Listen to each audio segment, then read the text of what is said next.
Welcome to my channel. చూసారా, కనకాంబరం చెట్లు చాలా బాగున్నాయి కదా.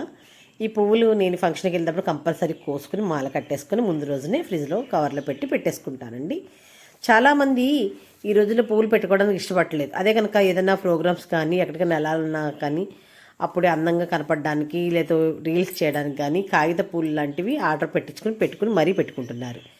ఏదన్నా ఆడ పిల్ల తల్లోని పువ్వులే అందం అండి. గాజులు పువ్వులు అందం కదా. అందుకని మనకి ఎక్కడికన్నా మనం వెళ్ళిన సాంప్రదాయబద్ధంగా చీర, గాజులు, పువ్వులు, అన్ని పళ్ళు మనకి ఇస్తారు తాంబూలం కింద.